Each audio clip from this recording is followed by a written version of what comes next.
Claro, bueno, la época que le toca vivir a Dávila en Europa es precisamente la época en que están germinando las ideas que luego van a sentar las bases de lo que será la modernidad más ortodoxa y que va a teñir todo el siglo XX. Están los movimientos de Stil, los movimientos neoplásticos, está el movimiento Esprit Nouveau en Francia, están con quien trabajó, con Peter Behrens y con Theo van Desburg. En fin, hay un gran movimiento de arquitectos que está viviendo el periodo de transición entre una arquitectura más de tipo tradicional, artes de factura artesanal, a una más bien de tipo industrializado y de una concepción más global de la sociedad. Perfecto, bueno, él vuelve a Chile y entra a estudiar a la Universidad de Chile, arquitectura. Él es bien crítico un poco con los planes de estudio, él tiene una concepción también de rescate de la arquitectura colonial. ¿Qué es lo que plantea él en ese momento cuando es estudiante todavía? Claro. Bueno, a él le llama la atención, viniendo de Europa, cosa que también me ocurrió a mí con lo mismo. Yo viví 2 años en Europa, después volví, también me llamó la atención el descalce, ¿no? Que se vive a veces aquí. Le llamó la atención que la enseñanza de la arquitectura estuviera todavía basada en conceptos que ya estaban muy superados por el avance social del siglo XX. Particularmente el tema de los objetos de estudio. Era una arquitectura muy de élite y basada en una concepción como más decorativa de la arquitectura y no tan buscar la raíz de los problemas y mucho menos los problemas sociales. Entonces él se toca con eso y también le llama la atención la cantidad de copias que se hacen respecto a arquitecturas fundamentalmente de Europa. Y a él le toca el año 33, precisamente el primer movimiento reformista de una escuela de arquitectura en Chile es en la Universidad de Chile, donde él estudió, el 33, donde se forma un pequeño grupo, entre los cuales estaba Juan Borchers, que puede tener una importante participación, que no prospera como plan de estudio, como cambio, como que ellos querían. Ellos ya conocían los experimentos de la Bauhaus, por ejemplo, y querían exportar algo de eso acá, pero más bien son expulsados de la facultad. Pero en ese ambiente él conoce, y la gran reforma, faltaban todavía más de 10 años, 13 años, para que la reforma en la Chile, también impulsada por los estudiantes, prospere, 46, ¿no? Pero el año cuando él vuelve, se encuentra con esto, y uno de los elementos que él toma como factor de estudio de la identidad chilena, como un punto de partida para replantear lo que es una arquitectura auténticamente de carácter nacional, es la arquitectura chilena de origen hispano. Él se sensibiliza con eso, cuestión que también no es nueva, también Juan Martínez lo había hecho, otros arquitectos que conocían el mundo hispano-europeo, y lo que hacen con esta influencia de alguna manera es frenar el avance de la arquitectura de influencia francesa e inglesa, que había penetrado con mucha fuerza en Chile especialmente.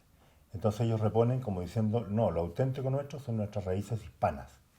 Y él se sensibiliza con todo el mundo rural, escribe un libro, La portada colonial, y reivindica a través de dibujos magníficos que él hace toda la arquitectura del Valle Central, básicamente, de portales, que es una arquitectura muy sustentable, para hablar en términos actuales, muy sustentable con el clima, con los materiales, con el paisaje.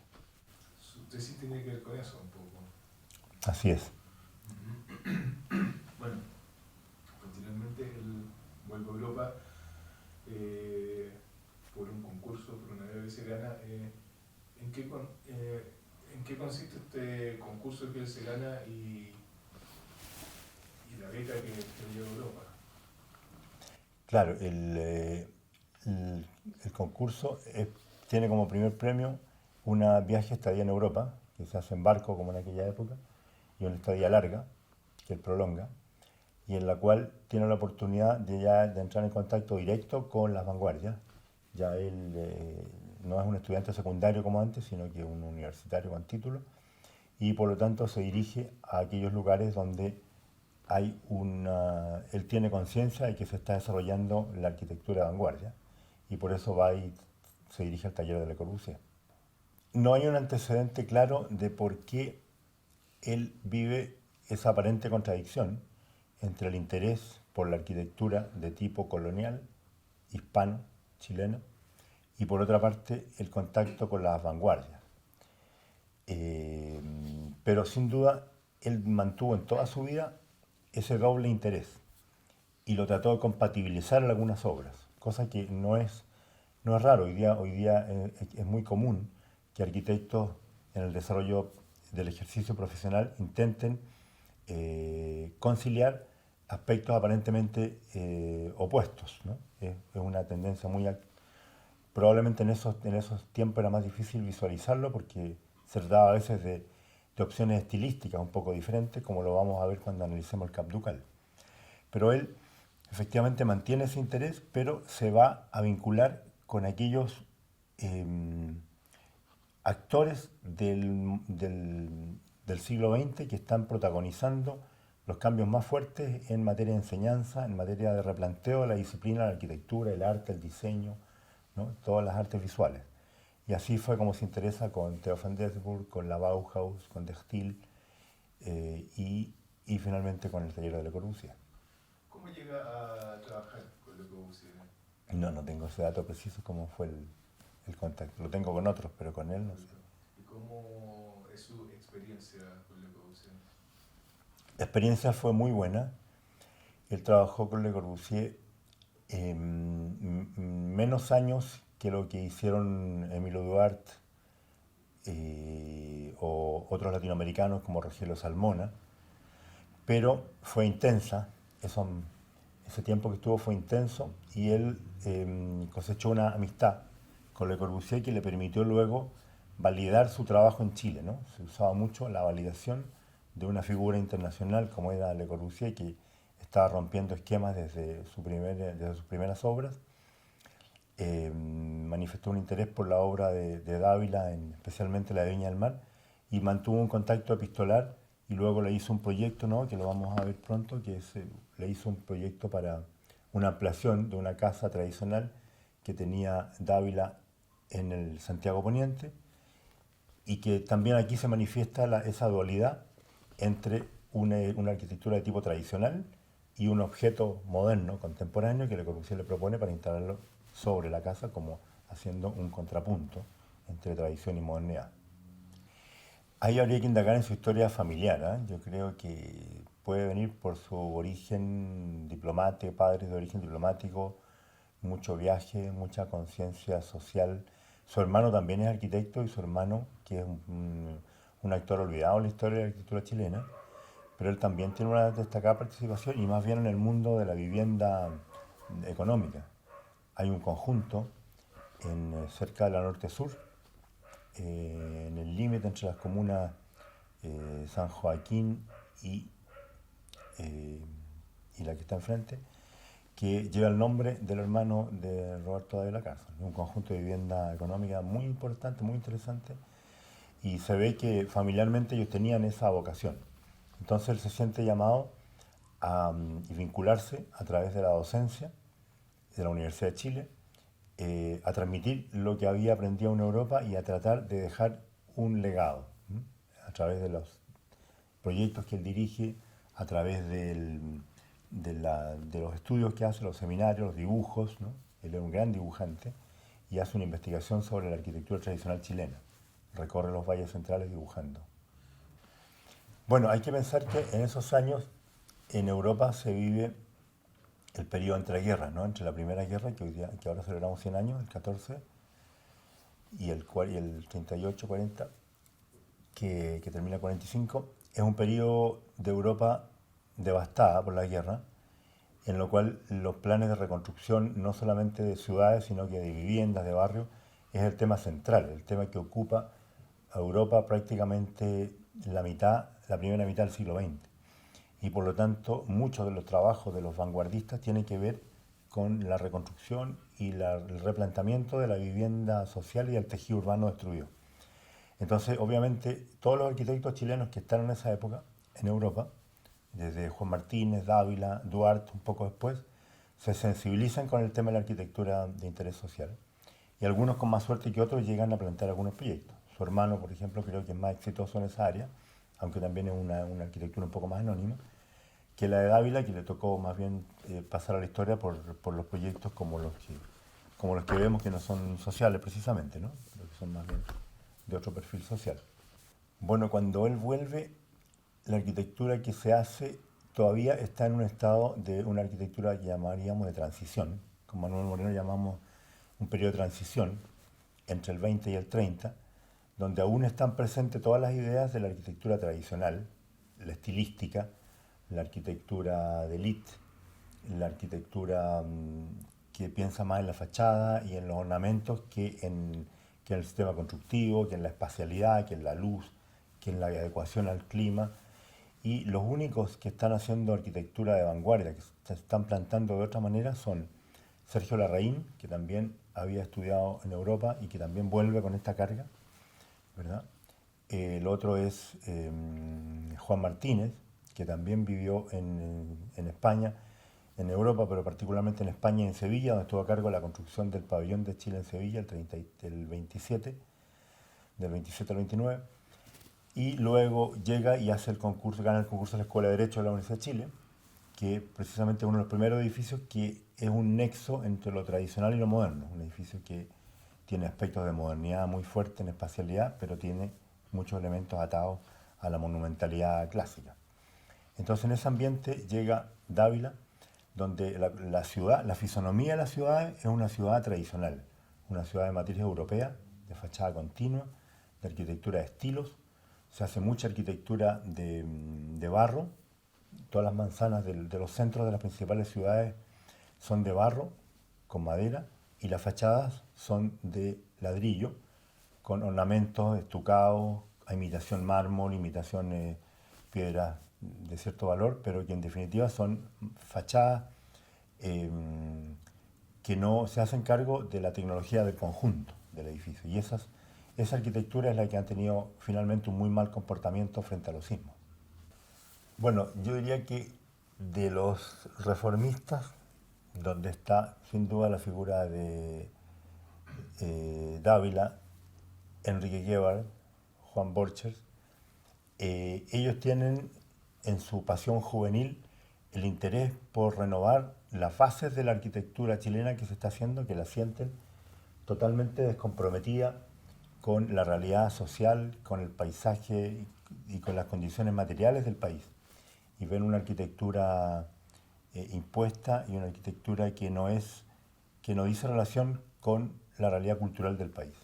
Se conmueven mucho con esto y hacen muchas acciones, pero lamentablemente, como digo, no prosperan a nivel de una reforma universitaria. Se sientan las bases y años después se concreta en la década siguiente. Pero ellos son los que siembran de alguna manera estas primeras inquietudes y se manifiestan en cosas muy pequeñas, en obras o en hechos muy puntuales. Pero básicamente la gran reforma viene después. Ellos sientan esas bases a través de manifiestos, de documentos, de exposiciones y de sus propias inquietudes que expresan a través de sus alumnos, ¿no? Ese es un tema muy interesante de análisis, el Cap Ducal, porque a través de un ejemplo podemos descubrir varias capas de la arquitectura chilena, de cómo se mueve la sociedad chilena y de cómo se mueve también la arquitectura chilena dentro de esta sociedad tan compleja. Donde está el Cap Ducal hoy día era uno de los pocos lugares entre el camino costero de Viña del Mar, y que hoy se llama Avenida España, y el mar, ¿verdad? En general no había construcción, estaba el Hotel Miramar, estaba esto, la Caleta Barca, el casino está más retirado, ¿verdad? O sea, en general, como en cualquier ciudad costera, no se puede construir pegado al borde. Salvo esto, que era un salón de té. Este salón de té, lamentablemente, se quemó. Tuvo un incendio, se quemó, y no era el lugar más chic de la sociedad viñamarina, donde se juntaba la gente a tomar era el samoyeo de la época, digamos, al borde del mar, donde se producía la vida social.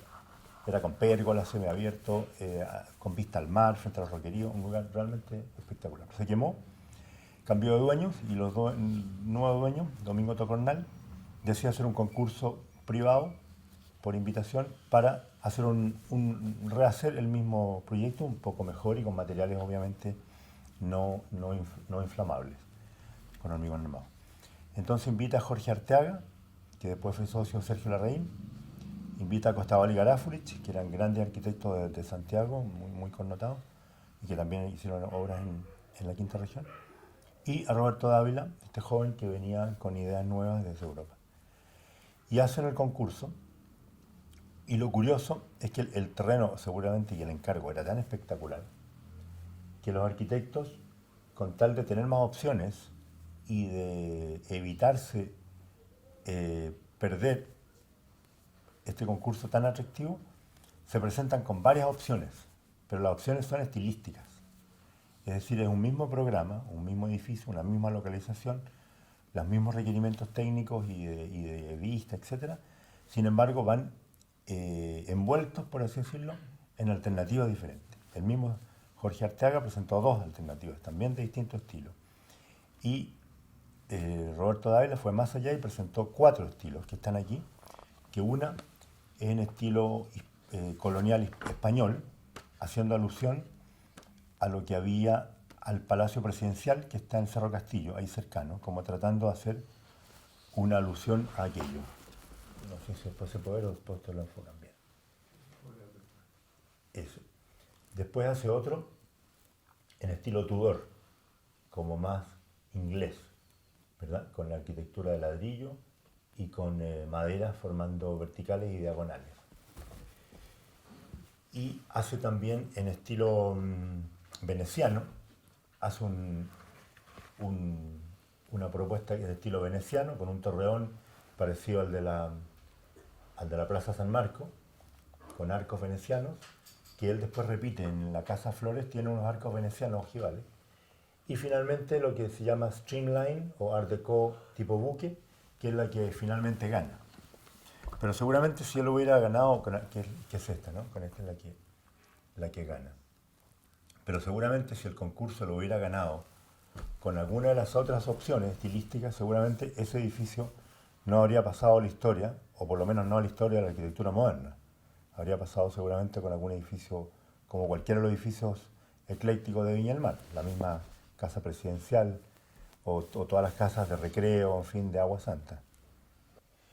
Yo creo que hay dos cosas. Una es el manejo de la espacialidad, como tú dices, del programa, que seguramente estaba presente en las otras alternativas también, porque el programa era el mismo, y seguramente todos eran bastante funcionales a los efectos de hacer una cafetería y un salón de té mirando al mar.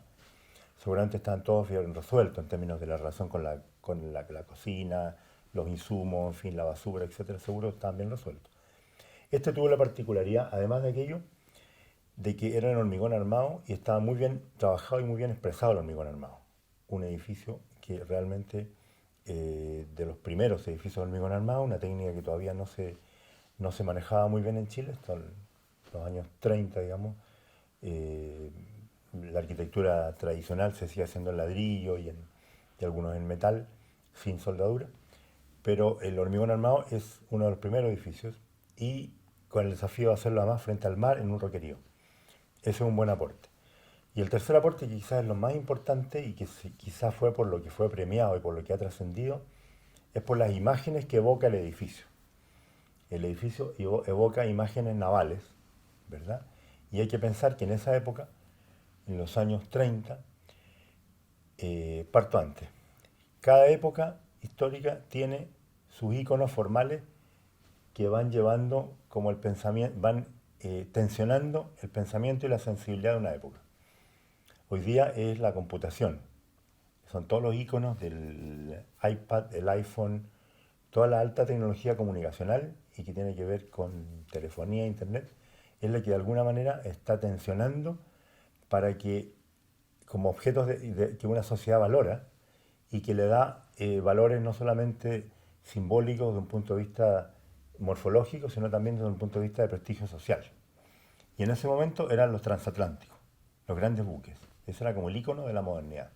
La modernidad estaba apostando a que a través de los transatlánticos uno podía explorar otros mundos, ¿verdad? El mundo transoceánico, que ha conectado Europa con América y con Asia a través de estos grandes buques, y por lo tanto toda su iconografía, de alguna manera, tiñe una época. Entonces los grandes edificios juegan con imágenes navales porque ahí está el prestigio. Posteriormente ese rol lo van a ocupar los aviones, ¿verdad? Después de la Segunda Guerra, los aviones como que ocupan ese lugar en el imaginario. Un breve periodo fueron los cepelines, pero como terminaron muy mal, digamos, fue muy corto ese periodo. Pero después los aviones representan como todo ese imaginario de que la sociedad quiere representar, ¿no? El cine da cuenta muy bien de todos estos elementos icónicos que van tensionando. Y en esa época, y seguramente eso lo entendió él, viene allá en Europa, lo entendió, y seguramente contagió y entendió así también el jurado. De hecho, hubo otro proyecto que estuvo a punto de ganar, que lo hace Costado Carafulich, y yo vi la maqueta de ellos, maquetas de yeso, por cierto, en esa época no se hacían de cartón ni de madera, una maqueta de yeso, con un proyecto muy similar, también con imágenes navales, también en una especie de buque. Entonces, de alguna manera, yo creo que ese elemento formal, icónico, fue fue el proyecto que más le gustó y supo contagiar eso al jurado, y el jurado vio en eso una cosa futurista que aportaba al desarrollo de Viña del Mar por la idea del mar, la costa y el buque, más que quedarse atado en la pérgola un poco pintoresquista que era el proyecto que se quemó. Bueno, en un principio tuvo un cierto rechazo por la forma un poco cerrada, un poco distinta a lo que el viñamarino estaba. La sociedad viñamarina es bastante tradicional. Piensa tú que el Museo de Bellas Artes, el Palacio Vergara, que se había hecho años antes, a raíz de que lo que estaba también se había destruido por el terremoto de 1907, es en estilo veneciano. Tal vez por eso también él, como un eco del Palacio Vergara de la Quinta Vergara, hace una de las opciones en un estilo neo-veneciano, porque el estilo veneciano de alguna manera identificaba de alguna manera a esa sociedad viñamarina. Y claro, si uno analiza, a mí me ha tocado hacer estudios con el Palacio Vergara, y es totalmente, ni siquiera de ladrillo, es de maderita revestida en barro y estucada imitando piedra o mármol, pero es totalmente de cartón, digamos, con una gran maqueta. Y ha sufrido muchos daños con los terremotos precisamente porque no es una estructura apropiada para los terremotos y más en la zona costera, que es nuestra zona más problemática para los sismos.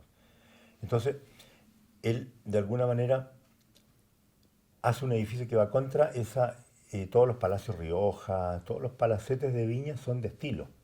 Toda la arquitectura que se hace después del incendio, después del terremoto de 1907, es una arquitectura muy, muy clasicista, de arquitectura muy francesa, italianizante, y esto se sale del molde. Entonces al comienzo tiene un cierto rechazo de la sociedad, pero luego por el buen manejo del lugar, por la cafetería, por estar en una posición privilegiada, porque todos estos otros palacios están más bien en el interior de Viña, eso le da muchos créditos y finalmente termina siendo el lugar, termina reivindicándose como lugar de encuentro de la sociedad. Y tiene tanto éxito que posteriormente se le convierte en hotel, ¿no? Se le agregan habitaciones. Él efectivamente tiene la oportunidad, dado que se radica ahí, hacer varias casas. La principal de ellas es la Casa Flores, ¿no? Que está en Agua Santa, en la Baja Agua Santa, Viña del Mar. Él hace varias casas y trata de imponer un estilo que no es exactamente el del Cap Ducal, pero trata de mezclar imágenes, modernidad, hormigón armado, fluidez espacial, luminosidad, buenas vistas, etc. Buena integración con la topografía, pero al mismo tiempo le impone ciertos códigos de arquitectura tradicional. Tejas, por ejemplo, muros macizos, prima la masa sobre el vano, corredores, algunas tienen corredores en forma de arcos, como una manera de rememorar los arcos de la arquitectura hispánica. Entonces hace ahí una mezcla un eclecticismo que en algunos casos le resulta muy bien, en otros no tanto. Algunas de estas casas están, otras han sido ya demolidas por el gran desarrollo inmobiliario que ha tenido la quinta región, ¿no? Entonces están convertidas en terrenos baldíos o en torres. Entonces él de alguna manera desarrolla y efectivamente como que siembra un tipo de arquitectura de la cual yo rescato esa cierta modestia y esa manera sencilla de instalarse frente al paisaje y frente a la costa. Entonces, y topográficamente también muy apropiada. Entonces tiene, algunas de esas efectivamente hicieron escuela y mucha gente empezó a imitarla. Y se encuentra en los balnearios, en Algarrobo se encuentra, en Llolleo alguna, en Reñaca, por cierto, aunque ya queda poco de la Reñaca tradicional, en Concón, que también está muy ya intervenido, pero se encuentran todavía arquitecturas que son deudoras de esas primeras casas de Dávila y que puso estos elementos como una cierta identidad de cómo habitar la costa. Posteriormente eso se ha perdido y o bien se han hecho grandes operaciones inmobiliarias con edificios que han destruido esta textura de casitas frente al mar, o se han hecho casas ya de un nivel de sofisticación frente al mar que realmente son grotescas, ¿no? Que no tienen nada que ver ni con la sencillez de los materiales ni con la sencillez de alguien que pretende tener una casa para mirar el mar. Se han hecho verdaderos casas de un lujo y de una sofisticación técnica que no tiene ninguna relación con la sencillez de una cabaña frente al mar.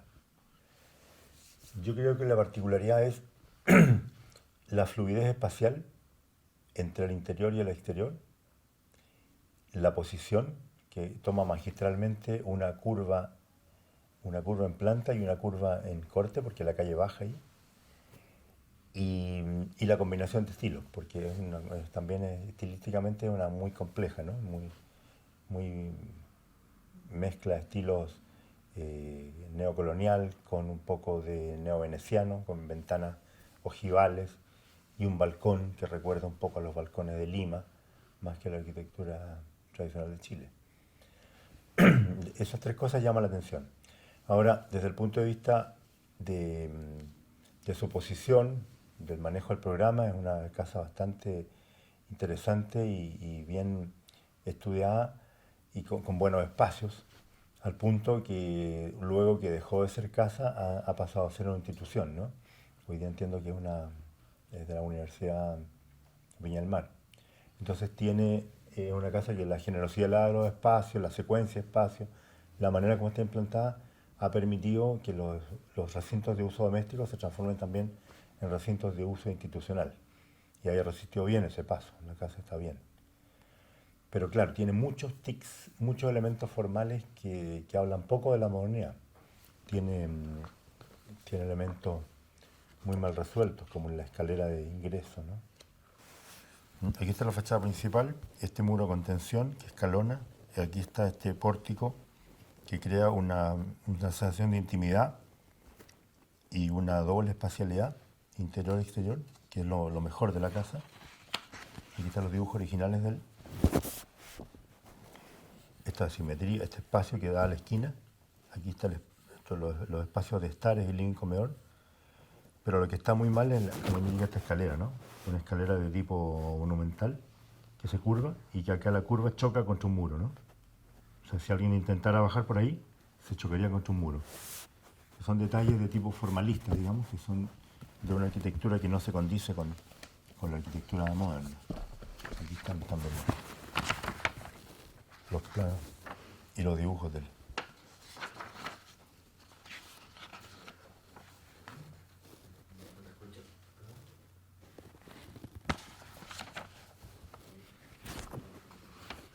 Aquí está el detalle de la escalera que yo señalo.